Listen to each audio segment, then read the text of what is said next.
الرحیم۔ حضرت ابی امامہ رضی اللہ تعالیٰ عنہ یہ آپ صلی اللہ علیہ وسلم کے جلیل القدر صحابہ میں سے ہیں۔ ایک مرتبہ آپ صلی اللہ علیہ وسلم کی مجلس میں تھے تو آپ صلی اللہ علیہ وسلم کی خدمت اقدس میں ایک شخص آیا اور عرض کیا کہ اللہ کے نبی، آپ کیا فرماتے ہیں اس شخص کے بارے میں جو جہاد کرے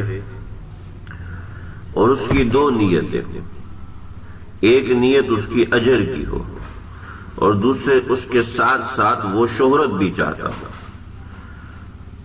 یعنی یہ ہو کہ میں اللہ کے راستے میں جہاد کروں گا،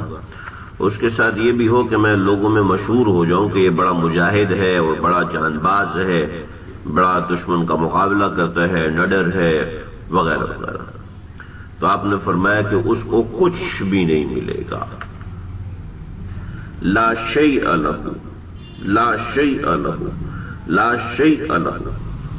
3 مرتبے آپ نے فرمایا اس کو کچھ نہیں ملے گا، کچھ نہیں ملے گا، کچھ بھی نہیں ملے گا۔ تو اس شخص نے یہی سوال 3 مرتبے کیا،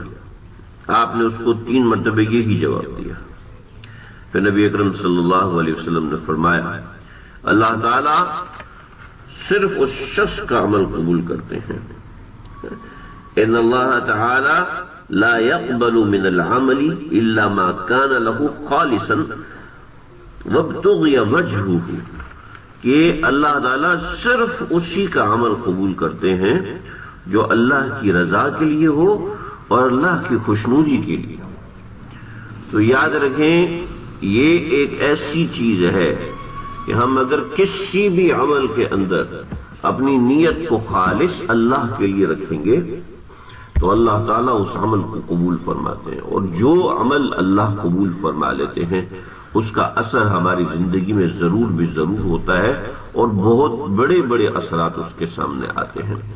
شرط یہ ہے کہ اللہ اس عمل کو قبول فرمائے، اور قبول کر فرمانے کے لیے ضروری یہ ہے کہ انسان کی نیت خالص اللہ کو خوش کرنے کے لیے ہو۔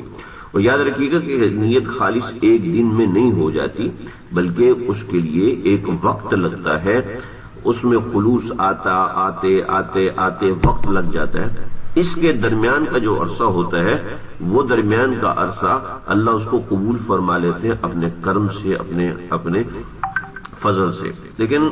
اس کے ساتھ اللہ تعالیٰ سے مانگنا چاہیے کہ اللہ جی میرے اس عمل کو آپ قبول فرما لیجئے۔ اپنے کبھی بھی کسی عمل پر، صدقے پر، نوافل پر، زکوٰۃ پر، حج پر گھمنڈ نہیں کرنا چاہیے۔ اللہ سمجھنے کی توفیق عطا فرمائے۔